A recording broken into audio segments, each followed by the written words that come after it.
Good morning అందరికీ. SSC జీడీకి సంబంధించిన answer కీలు వచ్చినాయి. ఆయన చెక్ చేసుకున్నారు చాలామంది. ఎవరైనా చెక్ చేసుకోకపోతే ఎస్ఎస్సి వెబ్సైట్లోకి వెళ్ళి లాగిన్ అయ్యి మీరు అక్కడ మై అప్లికేషన్స్లో ఉంటుంది ఆన్సర్ కీ అనేది చెక్ చేసుకోరు. అది ఎట్లా చెక్ చేసుకోవాలి అనేది కూడా వీడియో పెట్టిన మన ఛానల్లో ఉంటుంది, చూడండి. ఓకే, సో మెయిన్ థింగ్ ఏంటంటే చాలామంది ఇప్పుడు అడిగే క్వశ్చన్ నార్మలైజేషన్. ఓకే, నా పెద్ద క్వశ్చన్ మార్క్. అసలు వాట్ ఈస్ నార్మలైజేషన్? నార్మలైజేషన్ అంటే ఏంది? కొత్తగా ఎస్ఎస్సి జీడీ రాసిన చాలా మంది కన్ఫ్యూజ్ అవుతూ ఉన్నారు. ఇప్పుడు నార్మలైజేషన్ అంటే ఏంది అని అంటే, ఒక పర్సన్కి ఆన్సర్ కీలో ఒక 70 మార్కులు వచ్చినాయి. ఒక పర్సన్కి ఒక ఆన్సర్ కీలో 70 మార్కులు వచ్చినాయి. ఆ పర్సన్ నా ఫ్రెండే. ఆ 70 మార్కులు వచ్చిన మా ఫ్రెండ్కి ఫైనల్ రిజల్ట్స్ వచ్చినాక, అంటే కీలో 70 మార్కులు వచ్చినాయి, ఫైనల్ రిజల్ట్స్ వచ్చిన తర్వాత 80+ పోయింది స్కోరు. ఎంత పోయింది? 80+ వెళ్ళిపోయింది స్కోరు. అంటే నార్మలైజేషన్ వల్ల ఒక 12 మార్కులు 11 మార్కులు అట్లా వెళ్ళిపోయినాయి, పెరిగినాయి. ఎందుకు? రీజన్ ఏంది? ఎందుకు అని అంటే ఆ పేపర్ అనేది హార్డ్ వచ్చింది. సో ఆ షిఫ్ట్ మొత్తంలో ఎట్లా చూస్తారంటే, ఒక రోజు ఒక షిఫ్ట్ జరిగింది అంటే ఇండియా మొత్తం ఆ షిఫ్ట్ రాసిన వాళ్ళు ఉంటారు కదా, ఇండియా మొత్తంలో ఆ షిఫ్ట్ రాసిన వాళ్ళు, అది మార్నింగ్ షిఫ్టో, ఆఫ్టర్నూన్ షిఫ్టో, ఈవినింగ్ షిఫ్టో, ఇండియా మొత్తంలో ఆ షిఫ్ట్ ఆ రోజు రాసిన వాళ్ళు యావరేజ్ స్కోర్ ఎంత అని తీస్తారు. Average score of all students India మొత్తం రాసిన వాళ్ళ దాంట్లోకి వెళ్ళి యావరేజ్ స్కోర్ ఎంత ఆ షిఫ్ట్కి, పర్టికులర్గా ఆ షిఫ్ట్కి తీస్తారు. యావరేజ్ స్కోర్ అనేది ఎక్కువ ఉందనుకో పేపర్ ఈజీ వచ్చిందని అర్థం. పేపర్ ఈజీ వస్తే యావరేజ్ స్కోర్ ఎక్కువ ఉంటుంది. పేపర్ ఈజీ వస్తే అందరు ఆన్సర్స్ పెడతారు, ఎక్కువ స్కోర్ వస్తుంది అందరికి, యావరేజ్ స్కోర్ అనేది పెరుగుతుంది. ఒకవేళ పేపర్ హార్డ్ వచ్చిందనుకో యావరేజ్ స్కోర్ తగ్గుతుంది.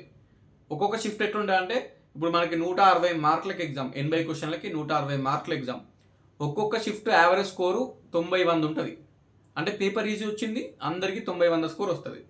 ఒక్కొక్క షిఫ్ట్ యావరేజ్ స్కోరు 60-70 ఉంటుంది. ఎందుకంటే పేపర్ హార్డ్ వచ్చింది కాబట్టి 60-70 ఉంటుంది. ఇప్పుడు మా ఫ్రెండ్కి ఎంత వచ్చింది స్కోరు? ఆన్సర్ కీలో 70 మార్కులు వచ్చినాయి. రిజల్ట్ వచ్చిన తర్వాతనేమో 80+ వెళ్ళిపోయినాయి. 80+ వెళ్ళిపోతే వానికి జాబ్ వచ్చింది. నార్మలైజేషన్ వల్లనే వచ్చింది. ఒకవేళ ఈ నార్మలైజేషన్ వల్ల ఈ 10 మార్కులు 12 మార్కులు పెరగకపోయి ఉంటే జాబ్ రాకపోయేది. Just because of normalization score పెరిగింది. వాడు 1:8లో రన్నింగ్కి సెలెక్ట్ అయ్యిండు. రన్నింగ్ మెడికల్ క్లియర్ చేసుకునే మెరిట్లు ఉన్నాడు, జాబ్ వచ్చింది. నార్మలైజేషన్ స్కోర్ పెరగకపోతే జాబ్ రాకపోయేది. So normalization also decides your job. అంటే మీ జాబ్ని నార్మలైజేషన్ కూడా డిసైడ్ చేస్తుంది. ఒక పర్సన్కి బార్డర్లో ఉన్నాడు ఒక పర్సన్, నార్మలైజేషన్ వల్ల స్కోర్ పెరిగింది అనుకో, స్కోర్ పెరిగి 1:8లో రన్నింగ్కి సెలెక్ట్ అయింది అనుకో, ఆ పర్సన్ మెడికల్ వెళ్తే జాబ్ వస్తే ఛాన్స్ ఉంటుంది. అర్థమైందా? సో ఇది 90% అందరికీ స్కోర్ అనేది పెరుగుతుంది నార్మలైజేషన్లో. అది ఎంత పెరుగుతుంది అని చెప్పలేము. 1 మార్కు పెరగవచ్చు, 2 మార్కులు పెరగవచ్చు, 3 మార్కులు పెరగచ్చు, 4 మార్కులు పెరగవచ్చు, 5 మార్కులు పెరగవచ్చు, 10 మార్కులు పెరగవచ్చు, 12 మార్కులు కూడా పెరగచ్చు. మరి అన్న ఎట్లా? నాకు ఎక్కువ స్కోర్ పెరగాలి అని అంటే ఎట్లా అంటే, ఎవరైతే తక్కువ నెగిటివ్ పెడతారో, ఇప్పుడు నా ఫ్రెండ్ అని చెప్పినా కదా 70 మార్కులు వచ్చినాయని, వాడు అసలు నెగిటివ్ మార్కింగ్ అంటే తప్పు క్వశ్చన్స్ పెట్టలేదు, ఓన్లీ తెలిసినవి మాత్రమే పెట్టొచ్చిండు. ఆ పెట్టినవి 90% అన్నీ కరెక్ట్ అయిపోయినాయి, ఏదో 1-2 తప్పైనాయి అంతే. అట్లా పెడితే నార్మలైజేషన్లో ఎక్కువ స్కోర్ పెరగడానికి ఛాన్స్ ఉంది. అంటే ఎగ్జామ్లో నువ్వు క్వశ్చన్స్ ఎక్కువ తప్పులు పెడితే నీకు నార్మలైజేషన్లో స్కోర్ పెరగదు. ఎక్కువ తప్పులు పెడితే, తక్కువ తప్పులు పెట్టి ఎగ్జామ్లో నువ్వు పెట్టిన క్వశ్చన్స్ ఏవైతే ఉన్నాయో అవన్నీ కరెక్ట్ అయినాయి, 1, 2, 3, 4, 5 తప్పైనాయి అనుకో, అప్పుడు నీకు నార్మలైజేషన్లో ఎక్కువ మార్కులు పెరిగే ఛాన్స్ ఉంటుంది. సో దీని మీనింగ్ ఏంది? నార్మలైజేషన్లో స్కోర్ అనేది మీరు ఎక్కువ నెగిటివ్ క్వశ్చన్స్ మీరు పెడితే, అంటే మీరు పెట్టిన ఎక్కువ తప్పైన ఎగ్జామ్లో, అప్పుడు నార్మలైజేషన్లో పెరిగే హోప్ అనేది ఉండదు, తక్కువ పెరుగుతాయి, ఎక్కువ పెరిగాయి. సో క్వశ్చన్స్ అనేవి మనం యాక్యురేట్గా పెట్టాలి, పెట్టిన క్వశ్చన్స్ అన్నీ కరెక్ట్ కావాలి. అండ్ ఆ క్వశ్చన్ పేపర్ హార్డ్ వచ్చి ఉండాలి. ఆ షిఫ్ట్కి హార్డ్ వచ్చి లేదంటే మీడియం వచ్చి ఉంటే నార్మలైజేషన్లో మార్కులు ఎక్కువ పెరగడానికి ఛాన్స్ ఉంటుంది. ఇక పేపర్ హార్డ్ వచ్చిందా ఈజీ వచ్చిందా మనం చెప్పలేం. ఎందుకంటే చదువుకున్నోనికేమో పేపర్ ఈజీ అనిపిస్తుంది, చదువుకోనేకేమో పేపర్ హార్డ్ అనిపిస్తుంది. ఇక అది మొత్తం రిజల్ట్ వచ్చిన తర్వాతనే, ఇప్పుడు ఎన్నో షిఫ్ట్లు జరుగుతాయి, రోజుకో 3 షిఫ్ట్లు వేసుకున్నా 10 రోజులకి 30 షిఫ్ట్లు అవుతాయి, 30 షిఫ్ట్లకి 30 పేపర్లు అవుతాయి. ఏ పేపర్ ఎట్లా వచ్చిందని చెప్పలేము. ఓనికి ఈజీ అనిపిస్తుంది, ఓనికేమో హార్డ్ అనిపిస్తుంది. అందుకోసమే మనం ఏం చెప్పలేము.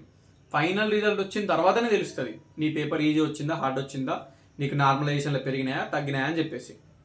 ఇది అండ్ ఇంకోటి ఎన్సీసీ మార్క్స్ కూడా ఇప్పుడే యాడ్ అవుతాయి. ఎవరికైతే NCC A certificate, B certificate, C certificate ఉందో దానికి కొన్ని మార్క్స్ యాడ్ అవుతాయి. ఆ మార్క్స్ ఇప్పుడే యాడ్ అవుతాయి అన్నట్టు. ఆ మార్క్స్ యాడ్ అయిన తర్వాతనే మనకి 1:8లో తీస్తారు బయటకి. సో కొంతమంది ఎన్సీసీ వాళ్ళకి బార్డర్లో ఉన్న వాళ్ళు ఉంటారు, బార్డర్లో దగ్గర వచ్చిన వాళ్ళకి ఎన్సీసీ మార్క్స్ యాడ్ అవ్వడం వల్ల కూడా స్కోర్ పెరిగి 1:8లో సెలెక్ట్ కానీ ఛాన్స్ ఉంటుంది. అండ్ నార్మలైజేషన్ అనేది లక్. అది ఇక నా పేపర్ హార్డ్ వచ్చిందా ఈజీ వచ్చిందా తెలియదు. ఒకడేమో హార్డ్ వచ్చిందంటాడు, ఒకడేమో ఈజీ వచ్చిందంటాడు. ఎందుకంటే చదువుకున్న వాళ్ళకి పేపర్ ఈజీ అనిపిస్తుంది, కొంచెం చదువుకునే వానికి హార్డ్ అనిపిస్తుంది. అది ఆ షిఫ్ట్ రాసి, ఇప్పుడు నా షిఫ్ట్ రాసినకి నా పేపర్ హార్డ్ అనిపించింది నాకు, వేరే పర్సన్కి బాగానే వచ్చింది ఈజీ వచ్చిందని అన్నారు. ఎందుకంటే బాగా చదువున్నాడు కాబట్టి. అది హార్డ్ వచ్చిందా ఈజీ వచ్చిందో ఎవరు చెప్పలేరు. సో రిజల్ట్స్ వచ్చేంత వరకు వెయిట్ చేయాలి. నార్మలైజేషన్ జరుగుతుంది. ఎందుకు అని అంటే ఒకటే ఎగ్జామ్కి ఒక పేపర్ లేదు, అక్కడ 30, 40, 50 పేపర్లు ఉన్నాయి, ఎన్నో పేపర్లు ఉన్నాయి, ఒక్కొక్క షిఫ్ట్కి ఒక్కొక్క పేపర్. బట్ అందరు రాసింది ఎస్ఎస్సి జీడీని. అందుకే ఒక్కొక్క పేపర్ ఈజీ ఉంటుంది, ఒక్కొక్క పేపర్ హార్డ్ ఉంటుంది. కాబట్టి నార్మలైజేషన్ చేసి యావరేజ్గా ఆ రోజు షిఫ్ట్ ఈజీ వస్తే కొంచెం తగ్గిస్తారు కూడా మార్కులు. ముందే చెప్తున్నా, 90% పెరుగుతాయి, బట్ ఒక 10% తగ్గుతాయి కూడా. కొంతమందికి 90 మార్కులు వచ్చి తగ్గి 85 కూడా అవుతాయి. ఆన్సర్ కీలో వచ్చిన మార్క్స్ తగ్గుతాయి కూడా. సో తగ్గితే మనం ఏం చేయలేం, బ్యాడ్ లక్. బట్ ఒక 10% తగ్గుతాయి, బట్ 90% పెరుగుతాయి. 3 మార్కులు, 5 మార్కులు, 7 మార్కులు, 10 మార్కులు పెరుగుతాయి. హోప్ పెట్టుకోర్రి. మీ బ్యాడ్ లక్ మంచిగా లేకపోతే, మీరు బ్యాడ్ లక్ ఉంటే, మీ పేపర్ బాగా ఈజీ వచ్చి ఉంటే, బ్యాడ్ లక్ ఉంటే తగ్గుతాయి కూడా. ఒక 10% తగ్గుతాయి, చాలా తక్కువ మందికి తగ్గుతాయి. ఓకేనా? సో నార్మలైజేషన్ గురించి మీరు ఏం ఊహించుకోకండి. అది ఒకటే, ఎంతో కొంత పెరుగుతుంది.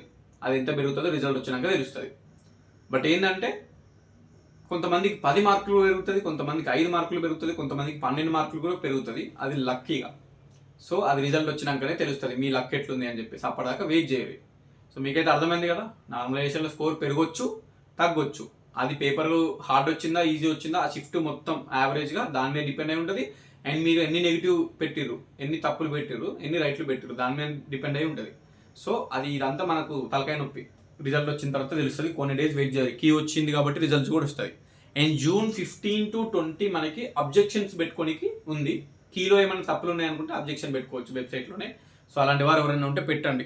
ఒక్కరు అబ్జెక్షన్ పెట్టినా కూడా ఆ క్వశ్చన్ నిజంగానే తప్పు ఉందనుకో, వాళ్ళ సైడ్ నుంచి తప్పు ఉందనుకో, ఆ క్వశ్చన్ కరెక్ట్ చేస్తే అందరికీ, జీడీ ఎగ్జామ్ రాసిన అందరికీ హెల్ప్ అవుతుంది. మనం ఒకళ్ళ అబ్జెక్షన్ పెట్టడం వల్ల నిజంగానే ఆ క్వశ్చన్ తప్పు ఉంటే, వాళ్ళ సైడ్ నుంచి క్వశ్చన్ తప్పున్న, ఆన్సర్ తప్పున్న వాళ్ళ సైడ్ నుంచి మనం అబ్జెక్షన్స్ పెడితే అది సెట్ అయిపోతుంది, మార్కులు యాడ్ అవుతాయి అన్నట్టు, అందరికీ హెల్ప్ అవుతుంది. అది అన్నట్టు. సో June 20 వరకు ఉంది. June 20 తర్వాత కీ కూడా ఓపెన్ కాదు, June 20 తర్వాత.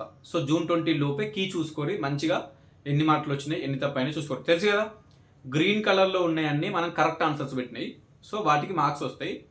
రెడ్ కలర్లో ఉన్నాయన్నీ మనం తప్పులు పెట్టినాయి, మనం పెట్టినాం బట్ తప్పు అయిపోయింది అన్నట్టు. సో రెడ్ లైన్ అయినాయి, గ్రీన్ లైన్ ఉన్నాయి, చూసుకోరు ఎన్ని తప్పులు పెట్టారు, ఎన్ని కరెక్ట్ పెట్టారు. ఎల్లో ఉంటుంది, ఎల్లోని పక్కన పెట్టుర్రి. ఎల్లో ఎందుకంటే అది యాక్చువల్ కరెక్ట్ ఆన్సర్ ఏందో చెప్తుంది ఎల్లో. ఇప్పుడు నువ్వు తప్పు పెట్టినావు, రెడ్ వచ్చింది, సో దాని తప్పు అన్నట్టు. యాక్చువల్ కరెక్ట్ ఆన్సర్ ఏదో ఎల్లో ఉంటుంది అన్నట్టు. అది వాళ్ళ సైడ్ నుంచి ఇస్తారు కరెక్ట్ ఆన్సర్ ఏది అని చెప్పేసి. మనం పెట్టింది కాదు, ఎల్లో అనేది యాక్చువల్ కరెక్ట్ ఆన్సర్.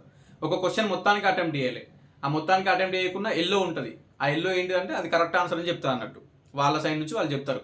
మనం తప్పు పెట్టినాం అనుకో, కరెక్ట్ ఆన్సర్ ఏదో చెప్పడానికి ఎల్లో యూజ్ చేస్తారు. మనం మొత్తానికి క్వశ్చన్ అటెంప్ట్ చేయకుండా కూడా ఎల్లో యూజ్ చేసి కరెక్ట్ ఆన్సర్ ఏదో చెప్తారు.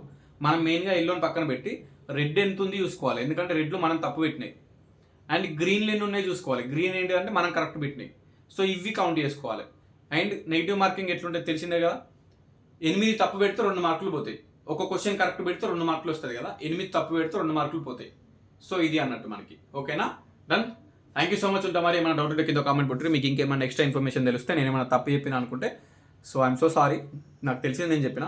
మీ దగ్గర ఇంకేమైనా ఎక్స్ట్రా ఇన్ఫర్మేషన్ తెలిసింది అనుకో, మీరు కింద కామెంట్ పెట్టరు, మన వాళ్ళకి తెలుస్తుంది. నాలెడ్జ్ షేర్ చేసుకోవాలి కదా, చాలామంది ఆస్పిరెంట్స్ ఇప్పుడు ఒక డైలమాలు ఉంటారు, ఆగమాగం ఉంటారు. అందుకే పంచుకోవాలి, అంతే. మనకు తెలిసింది చెప్పుకోవాలి. నాకు తెలిసింది నేను చెప్పిన, మీకు తెలిసింది మీరు కింద కామెంట్లో పెట్టుర్రి. సబ్స్క్రైబ్ చేసి పెట్టుకోరి, జీడీకి పక్కా హెల్ప్ అవుతుంది.